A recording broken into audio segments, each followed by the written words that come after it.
Hello investors, welcome back once again to Inside Apedia. तो दोस्तों, आज हम इस वीडियो में डिस्कस करेंगे कि Siyaram silk mills limited current time में शेयर कैसा परफॉर्म कर रहा है, इनकी फाइनेंशियल पोजीशन क्या है, कंपनी में क्या कुछ नए डेवलपमेंट हो रहे हैं। तो आज इस वीडियो में इनका कंप्लीट स्टॉक एनालिसिस करेंगे और समझेंगे कि इस पर्टिकुलर स्टॉक में इन्वेस्टमेंट करने के मौके कब मिल सकते हैं। तो चलिए वीडियो को शुरू करें। तो दोस्तों, सबसे पहले पिछले 6 महीने का अगर चार्ट देखें तो देख सकते हैं कि यहाँ पे अक्टूबर के बाद काफी बड़ी रैली देखने को मिली है। जो शेयर प्राइस अक्टूबर में 507 रुपए का था, ये शेयर लगातार हाई लगातार चला गया और यहाँ रिसेंट में इसने 1100 का लेवल टच किया है, जिस वजह से ये शेयर मेरे नजर में आया और इस पे फर्दर मैंने स्टडी की। क्या कुछ मेरी फाइंडिंग्स रही वो आप लोगों के साथ डिस्कस करूंगा। तो दोस्तों, अगर इनके 5 साल के शेयर प्राइस के देखें तो ये 2019 में 222 रुपए का था, लेकिन ये 2020 में 103 रुपए का आ गया। हालांकि फिर रिकवर किया, 2022 में ये 600 का लेवल टच किया था, लेकिन पिछले 2-2.5 सालों से ये शेयर कहीं ना कहीं 400 से 500 के लेवल के बीच कंसोलिडेट कर रहा था। अभी रिसेंट में इसमें रैली आई है। तो इतनी बड़ी रैली आने की वजह क्या है, ये सारी चीजें डिस्कस करेंगे, लेकिन उससे पहले इनके बिजनेस मॉडल और फाइनेंशियल को समझ लेते हैं। तो दोस्तों, अगर सियाराम सिल्क मिल्स लिमिटेड की बात करें तो ये कंपनी बीएसई और एनएसई दोनों पे लिस्टेड है। इसकी मार्केट कैप की बात करें तो स्मॉल कैप कंपनी है, 5071 करोड़ की मार्केट कैप है। स्टॉक भी 26 का दिख रहा है। अगर आरओसी की बात करें तो 20% का है, काफी हेल्दी दिख रहा है। आरओई भी काफी हेल्दी लेवल पे 16% का मेंटेन है। करंट टाइम में शेयर प्राइस देख सकते हैं कि 1118 रुपए का ट्रेड कर रहा है। इसका हाई 2 दिन पहले लगाया था 1175 रुपए का और इसके 52 वीक लो की बात करें तो 410 रुपए का ये ट्रेड कर रहा था। तो दोस्तों, अगर इनके बिजनेस की बात करें तो ये मैन्युफैक्चरिंग करते हैं फैब्रिक्स और रेडीमेड गारमेंट्स की, जहाँ पे ये स्पेशली मेंस वियर को कैटर करते हैं। अगर इनके एक्सपोर्ट की बात करें, UAE, Australia, Bahrain, Bangladesh, Cambodia और कनाडा में एक्सपोर्ट भी कर रहे हैं। तो एक तरीके से कह सकते हैं कि ये एक फैब्रिक मैन्युफैक्चरिंग कंपनी है जो कि मेंस वियर प्रोडक्ट में डील करती है। तो दोस्तों, बिजनेस के बारे में फर्दर डिस्कशन करेंगे, लेकिन सबसे पहले इनके फाइनेंशियल्स को डिस्कस कर लेते हैं। तो दोस्तों, अगर इनके क्वार्टरली रिजल्ट की बात करें तो यहाँ पे सेल्स देख सकते हैं कि सितंबर 2024 में 608 करोड़ रुपए का रेवेन्यू रिपोर्ट किया। यही रेवेन्यू पिछली साल 585 करोड़ रुपए का रेवेन्यू था। तो यहाँ पे बहुत ज्यादा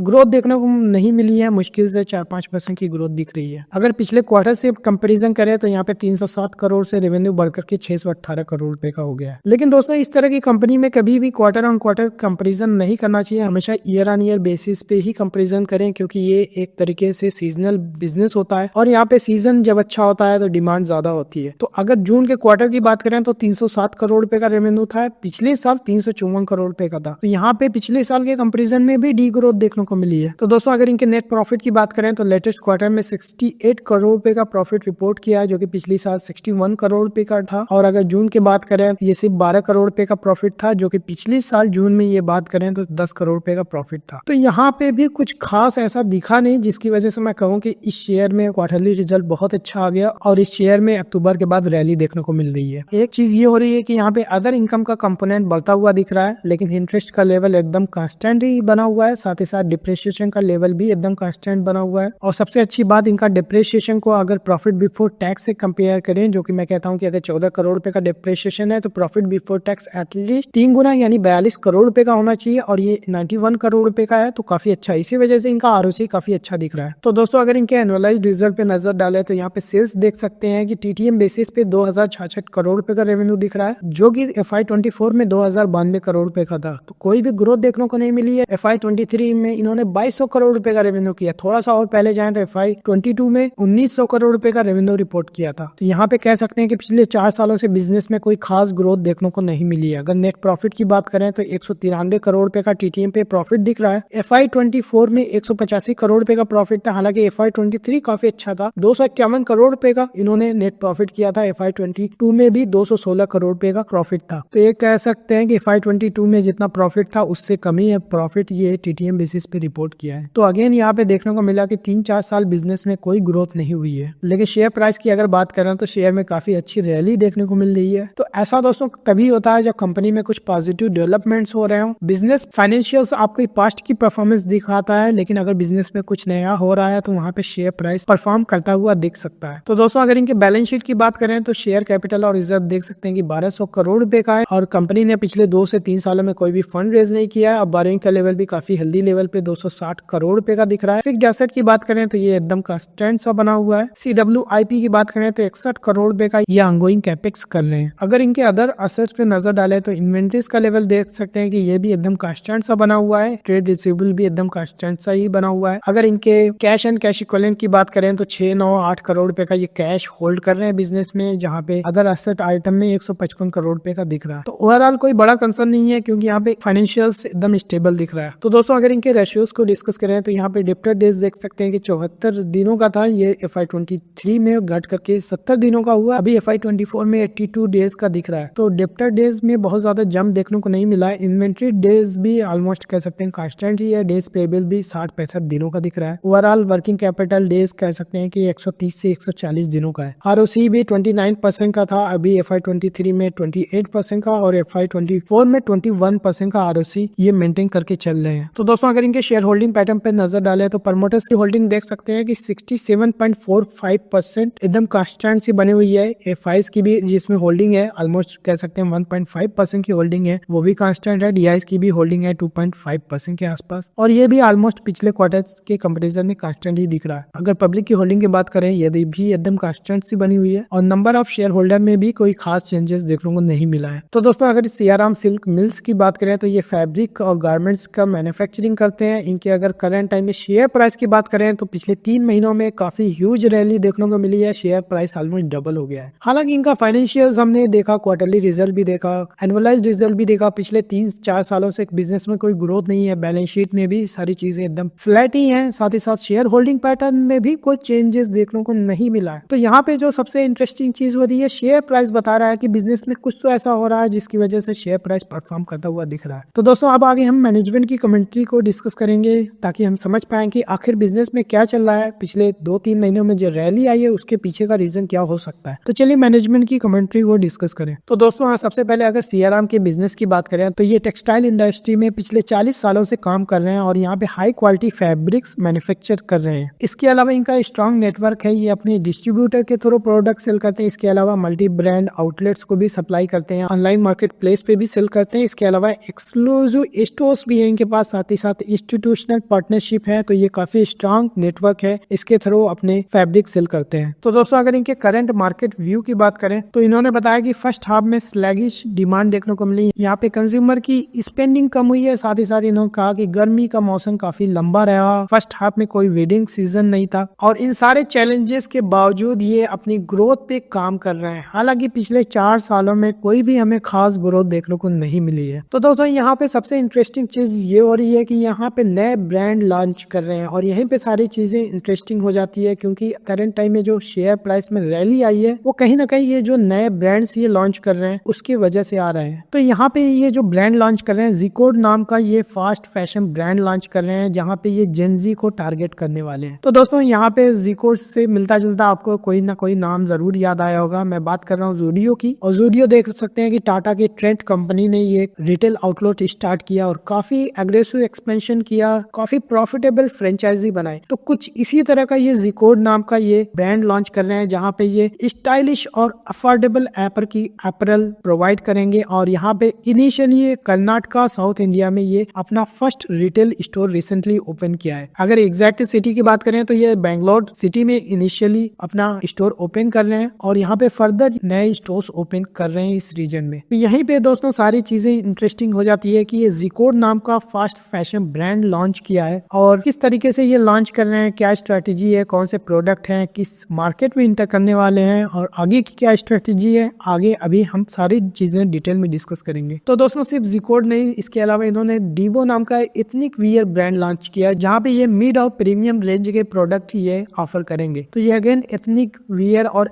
एसेसरीज जो कि सिर्फ मेंस वियर पे फोकस्ड है, यहाँ पे प्रोडक्ट लॉन्च करने वाले हैं। तो दोस्तों डीवो का सबसे बड़ा कंपटीटर आपने गेस कर ही लिया होगा, डीवो का सबसे बड़ा कंपटीटर है, क्योंकि रेमंड एक मेंस वियर कैटेगरी में एक स्ट्रॉन्ग ब्रांड ऑलरेडी स्टेब्लिश कर रहा है। तो दोस्तों यहाँ पे इनिशियली ये दिल्ली में अपना नया स्टोर ओपन किया है, और फ्यूचर में प्लान है कि नॉर्थ इंडिया और यूपी में ये अपना एक्सपेंशन करें, लेकिन इनिशियल जो स्टोर ओपन किए इन्होंने दिल्ली में किया है। तो दोस्तों ये दो जो नए ब्रांड इन्होंने लॉन्च किए हैं, इनका रिटेल एक्सपेंशन क्या है। तो दोस्तों इन्होंने अक्टूबर में ही ये स्टोर्स लॉन्च किए हैं, जहाँ पे बैंगलोर में 3 ज़ीकोड स्टोर्स अभी लॉन्च किए हैं, और साथ ही साथ एक डीवो स्टोर लॉन्च किया है। तो एक हफ्ते पहले ही ये 3-4 स्टोर इन्होंने ओपन किया था। इसके अलावा इनका टारगेट ये है कि दिसंबर 2024 तक 12 स्टोर्स ओपन कर लिया जाए, और मार्च 2025 तक 30 स्टोर ओपन कर लिए जाए टियर 1 और टियर 2 सिटीज में। इसके अलावा यहाँ पे टोटल इन्वेस्टमेंट का रिक्वायरमेंट 50 करोड़ रुपए का होने वाला है। तो यहाँ पे कंपनी ओन कंपनी ऑपरेटेड, जिसको शॉर्ट में हम कोको मॉडल कहते हैं, इस पे काम करेंगे ताकि ये कंज्यूमर के एक्सपीरियंस को डायरेक्ट कंट्रोल करें। तो दोस्तों कोको मॉडल क्या होता है, इस तरह में 3-4 मॉडल होते हैं। कोको मॉडल है, कोफो मॉडल है, फोफो मॉडल है। तो ये एक तरीके से फ्रेंचाइजी मॉडल जो है ये होते हैं, जहाँ पे कोको मॉडल में कंपनी ही ओन करती है और कंपनी ही ऑपरेट करती है। फोफो मॉडल में फ्रेंचाइजी ओन करता है और फ्रेंचाइजी ही ऑपरेट करता है। एक और होता है कोफो मॉडल। इसके अलावा फोको मॉडल भी होता है, जहाँ पे ये बताता है कि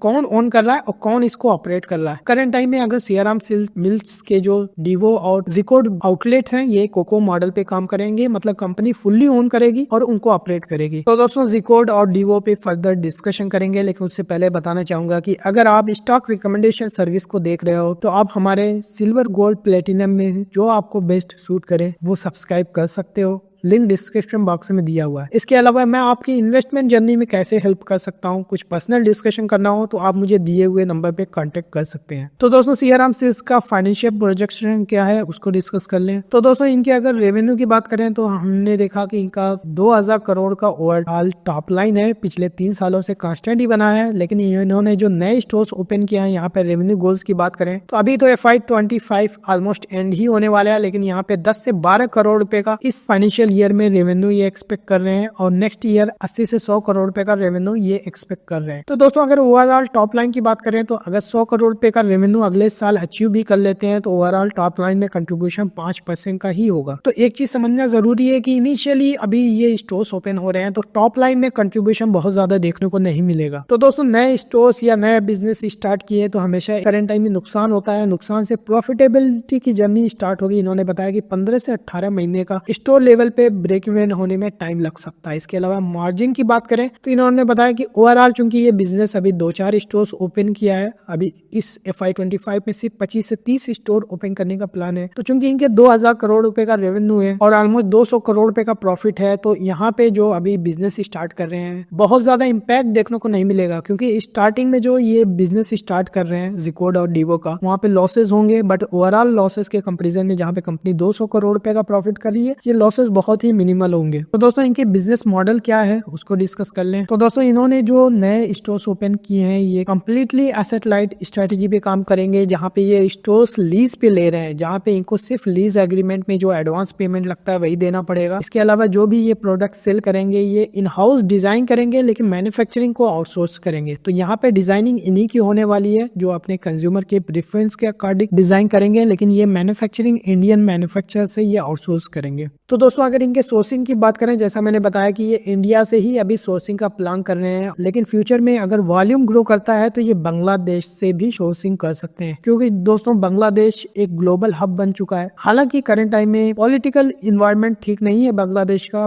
लेकिन फिर भी ग्लोबली अगर बात करें तो फैब्रिक और गारमेंट्स की कैटेगरी में एक स्ट्रॉन्ग मैन्युफैक्चरिंग हब के तौर पे बांग्लादेश जाना जाता है। तो फ्यूचर में अगर सियाराम सिल्क्स के जो डीवो और जिकोड की वॉल्यूम बढ़ता है तो यहाँ पे बांग्लादेश से भी ये आउटसोर्स कर सकते हैं। लेकिन यहाँ पे एक चीज तो क्लियर है कि यहाँ पे मैन्युफैक्चरिंग करने का कोई भी प्लान नहीं है, सिर्फ डिजाइनिंग पे काम कर रहे हैं और रिटेल एक्सपेंशन पे काम करेंगे। तो दोस्तों अगर इनकी इन्वेंट्री मैनेजमेंट की बात करें तो इन्होंने बताया कि जिकोड जो कि फास्ट फैशन ब्रांड बनने वाला है, तो यहाँ पे इन्वेंट्री साइकिल काफी छोटा होगा, 6 वीक की इन्वेंट्री इनको रखनी पड़ेगी। वहीं पे डीवो की बात करें तो ये इथनिक वियर ब्रांड है, तो यहाँ पे लॉन्गर साइकिल देखने को मिल सकती है, क्योंकि यहाँ पे जो भी प्रोडक्ट है इथनिक वियर में कोई बहुत ज्यादा चेंजेस देखने को नहीं मिलता, जो कि ट्रेडिशनल ज्यादातर डिजाइनिंग होती है। लेकिन जिकोड के केस में बहुत ही तेजी से ये इन्वेंट्री चेंज करेंगे। तो दोस्तों ये मार्केटिंग और ब्रांड अवेयरनेस किस तरीके से करेंगे उसको समझ लें। तो दोस्तों ये जो ब्रांड में इन्वेस्टमेंट कर रहे हैं, इन्होंने बताया कि ट्रेडिशनली 4 से 5% टर्नओवर का ये ब्रांड में इन्वेस्टमेंट करते हैं, लेकिन साथ ही साथ अगर जिकोड और डीवो की बात करें तो यहाँ पे भी ये मार्केटिंग करेंगे। तो यहाँ पे डिजिटल चैनल्स हैं, इसके अलावा लोकल में जहाँ पे स्टोर्स ओपन करेंगे उस एरिया में होर्डिंग्स, न्यूज़पेपर, उस एरिया के सिनेमाज में मार्केटिंग करेंगे। तो यहाँ पे डिजिटल और मेन इनका ऑफलाइन पे फोकस है, तो इसलिए ऑफलाइन मार्केटिंग ज्यादा करेंगे। तो दोस्तों ये किस तरह के प्रोडक्ट पे फोकस कर रहे हैं, मर्चेंडाइज कैसी रखेंगे उसको डिस्कस कर लें। तो दोस्तों एक चीज तो इन्होंने क्लियर कर ली कि ये अपना ही लेबल लॉन्च करने वाले हैं जिकोड नाम का, और यहाँ पे जिकोड नाम का ही लेबल ये सेल करेंगे। कोई भी थर्ड पार्टी के ब्रांड को ये सेल करने का कोई प्लान नहीं है, और साथ ही साथ डीवो में भी ये डीवो लेबल यूज करेंगे। तो एक चीज तो क्लियर है कि ये अपना खुद का ही ब्रांड स्टेब्लिश करना चाहते हैं। तो दोस्तों अभी इनिशियली ये स्टोर्स ओपन कर रहे हैं, यहाँ पे अप्रैल और और बेसिक एक्सेसरीज रखेंगे, लेकिन फ्यूचर में जैसे ही एक्सपेंशन होगा फूड फेयर के प्रोडक्ट भी ये रख सकते हैं। तो दोस्तों ओवरऑल अगर इनके ट्रेडिशनल बिजनेस की बात करें जहाँ पे ये ब्रांडेड फैब्रिक का बिजनेस करते हैं, तो यहाँ पे सीआरएम की यूएसपी की बात करें तो ये लीडिंग ब्रांडेड फैब्रिक प्लेयर हैं। अगर मार्केट शिफ्ट की बात करें करंट टाइम में ब्रांडेड जो फैब्रिक है उसकी तरफ ट्रैक्शन देखने को मिल रहा है। हालांकि कुछ गिने चुने ही प्लेयर्स हैं जो कि ब्रांडेड फैब्रिक में काम करते हैं, इस वजह से यहाँ पे ब्रांडेड फैब्रिक मैन्युफैक्चरर को एडवांटेज देखने को मिल रहा है। तो दोस्तों अगर फाइनेंस के पर्सपेक्टिव से बात करें तो इन्होंने रिडीम करने वाले प्रेफरेंस शेयर इशू करने का प्लान बनाया, जहाँ पे ये 318 करोड़ रुपए के प्रेफरेंस शेयर इशू करने वाले हैं और यहाँ पे एज ए बोनस देंगे अपने एग्जिस्टिंग इन्वेस्टर को, जहाँ पे 4:1 का रेशियो सीरीज 1 में देने वाले हैं और जहाँ पे इसका रिडीम का टाइम पीरियड 3 सालों का होगा और सीरीज 2 में इनका 3:1 का रेशियो रखने वाले हैं और इसका रिडीमेबल पीरियड 5 सालों का होने वाला है और 9% यहाँ पे डिविडेंड पे करेंगे। अगर इनके रेगुलेटरी अप्रूवल की बात करें तो 9 से 12 महीने का अभी इसमें टाइम लग सकता है। एक बार इनको अप्रूवल मिल जाएगा तो ये बोनस इशू की रिकॉर्ड डेट अनाउंस करेंगे, फिर रिकॉर्ड डेट पे जिनके पास भी शेयर्स होंगे उनको अलर्ट कर दिया जाएगा। ओवरऑल अगर बात करें प्रेफरेंस शेयर के तो इस पे एक डेडिकेटेड वीडियो बनाया जा सकता है और करंट टाइम में प्रेफरेंस शेयर क्यों यूज कर रही है इसको मैं एक लाइन में बता दूं तो ये कहीं ना कहीं एक तरीके का डिविडेंड का प्लान कर रहे हैं, क्योंकि अगर नॉर्मली अगर डिविडेंड दिया जाता है कंपनी में तो कंपनी पहले इनकम करती है और उस पे इनकम टैक्स पे करता है, फिर उसके बाद डिविडेंड दिया जाता है और डिविडेंड पे भी हमें as a investor income tax pay करना पड़ता है, वो भी टैक्स स्लैब के अकॉर्डिंग जो कि काफी हाई होता है। लेकिन अगर ये प्रेफरेंस शेयर इशू करते हैं तो कंपनी जो भी डिविडेंड देगी तो वो डायरेक्टली कंपनी के प्रॉफिट बिफोर टैक्स से माइनस होगा, न कि पैट से। तो यहाँ पे फाइनेंस के पर्सपेक्टिव से बहुत अच्छा इनिशिएटिव है, यहाँ पे टैक्स बचाने की बहुत अच्छी ये पहल कर रहे हैं। तो दोस्तों अगर आप लोग इंटरेस्टेड होंगे तो मैं प्रेफरेंस शेयर पे एक डेडिकेटेड वीडियो बना दूंगा जिसमें डिटेल में डिस्कस करेंगे किस तरीके से ये डिविडेंड जो नॉर्मली पे करती है उससे हट करके प्रेफरेंस शेयर के माध्यम से किस तरह से डिविडेंड पे किया जा सकता है और कंपनी टैक्सेस से बच सकती है और क्या कुछ इसमें चैलेंजेस देखने को मिल सकते हैं कंपनी के पर्सपेक्टिव से और क्या फायदे हो सकते हैं। तो दोस्तों अगर इनके चैनल स्ट्रेटेजीज की बात करें तो ये सबसे पहले ऑफलाइन रिटेल स्टोर्स ओपन करेंगे दोनों के जिकोड और डिवो में। तो दोस्तों अगर इनके ऑनलाइन स्ट्रेटेजीज की बात करें तो इनका मानना है कि जेंजी जो है ये ऑनलाइन चैनल से इतनी ज्यादा शॉपिंग नहीं कर रहे हैं, इसी वजह से ये सबसे पहले ऑफलाइन बिजनेस को स्टेबलाइज करेंगे, उसके बाद ही ये ऑनलाइन एक्सपेंशन करेंगे। तो दोस्तों इस वीडियो का एंडिंग पार्ट कंक्लूजन। तो दोस्तों अभी तक हमने देखा कि सीआरएम जो कि एक लेगेसी बिजनेस है जहाँ पे ये ब्रांडेड गारमेंट्स और फैब्रिक मैन्युफैक्चर करके मल्टीपल चैनल्स के थ्रू ये अपना प्रोडक्ट सेल कर रहे हैं। लेकिन अगर इनके बिजनेस में ग्रोथ की बात करें तो पिछले 3-4 सालों से कोई खास ग्रोथ नहीं हुई है। हालांकि प्रॉफिटेबिलिटी काफी अच्छी है, लेकिन एज ए इन्वेस्टर जो चीज हम सबसे ज्यादा चेस करते हैं वो होती है ग्रोथ। तो यहाँ पे ग्रोथ कोई खास हो ही नहीं, जिस वजह से इनका लेगेसी बिजनेस ऑलमोस्ट कह सकते हैं स्टैग्नेट है। लेकिन करंट टाइम में इन्होंने इनिशिएटिव लिया, ये अपने ब्रांड लॉन्च करेंगे जहाँ पे जिकोड और डिवो का ये रिटेल एक्सपेंशन कर रहे हैं और यहाँ पे इनिशियली अभी 3 स्टोर ओपन किया है और FY25 के एंड तक इनका प्लान है कि 30 स्टोर्स ओपन कर ले। हालांकि अभी बहुत स्टार्टिंग है, अभी मुश्किल से 15-20 करोड़ रुपए का रेवेन्यू FY25 में आएगा। अगले साल भी बहुत ज्यादा रेवेन्यू नहीं है, ओवरऑल टॉप लाइन में 80 से 100 करोड़ रुपए का कंट्रीब्यूशन कह सकते हैं कि 5 से 6% का कंट्रीब्यूशन हो सकता है, तो बहुत ज्यादा मार्जिन को इम्प्रूव नहीं करेगा। लेकिन दोस्तों जो रैली देखने को मिली है, इन्होंने एक नया इनिशिएटिव लिया है, लेकिन अगर ये सक्सेसफुल होते हैं जैसा कि ज़ूडियो एक बड़ा ब्रांड स्टेब्लिश हो पाया है, उसी तरीके से सीआरएम सिल्क का जिकोड भी एक बड़ा ब्रांड बन सकता है। तो यही दोस्तों इनिशिएटिव था जिसकी वजह से ये शेयर प्राइस 500 रुपए का 1100 रुपए करंट टाइम में रैली आई और ट्रेड कर रहा है। तो दोस्तों उम्मीद करता हूँ आप लोग समझ गए होंगे कि ये शेयर में इतनी ज्यादा रैली क्यों देखने को मिली है पिछले 3 महीने में। लेकिन जो दोस्तों सबसे इंपॉर्टेंट सवाल है कि क्या इस शेयर में करंट टाइम में इन्वेस्टमेंट करना सही होगा। तो दोस्तों जहां तक मेरा प्लान है इस पर्टिकुलर स्टॉक में, मैं करंट टाइम में ट्रैक करूंगा कि ये दिसंबर में कितने स्टोर्स ओपन करते हैं, क्या ट्रैक्शन मिल रहा है और सबसे इंपॉर्टेंट इनका मार्च में अगर 30 स्टोर्स ओपन कर लेते हैं तो इनिशियली कितना रेवेन्यू किया, कैसा रिस्पांस मिल रहा है, क्योंकि अभी बहुत अर्ली है। मतलब ये समझो कि ये एक प्लान है और आइडिया स्टेज पे कभी नहीं इन्वेस्ट करना चाहिए। मैं हमेशा एक कंपनी को जो कि नया इनिशिएटिव ले उसको एज ए स्टार्टअप देखता हूँ और स्टार्टअप में कहा जाता है कि स्टार्टअप में कोई इन्वेस्ट नहीं करता है। स्टार्टअप में कौन से इन्वेस्ट करता है, एक फ्रेंड्स करते हैं, फैमिली करती है और तीसरे बेवकूफ लोग इन्वेस्ट करते हैं। ट्रिपल एफ बोला जाता है, फ्रेंड्स, फैमिली और फूड्स। तो आप फ्रेंड्स और फैमिली की कैटेगरी में है सीआरएम सिल्क तो इन्वेस्ट करिए, अगर फूल की कैटेगरी में है तो अवॉइड करिए। सबसे पहले वेट करिए, मैं ये नहीं कह रहा कि टोटली इसको भूल जाइए, इन्वेस्टमेंट मत करिए। अगर आपको इन्वेस्टमेंट करना है तो थोड़ा मोड़ा कर सकते हैं, लेकिन सबसे जो स्मार्ट स्ट्रेटेजी ये होती है कि आप दूर से ऑब्जर्व करें। पर्सनली अगर आपको टाइम मिले तो जाइए इनकी स्टोर्स को विजिट करिए जो कि Zcode का बेंगलोर में है और Divo का दिल्ली में है, और वहां पे जाकर के देखें कि क्या किस तरह के प्रोडक्ट ये बना रहे हैं, क्या क्वालिटी है, क्या प्राइस है। अपना पर्सनल एक्सपीरियंस भी हो सके तो कमेंट सेक्शन में या मुझे पर्सनली कॉल करके शेयर कर सकते हैं। वरना ये Q4 में मैनेजमेंट की जो भी कमेंट्री रहेगी, जैसे भी ट्रैक्शन मिलेगा, इसमें हम इन्वेस्टमेंट करेंगे। क्योंकि दोस्तों असल जो स्टॉक में रैली आती है, पिछले वीडियो में भी मैंने बताया था इपैक्ट ड्यूरेबल में कि स्टॉक में रैली दो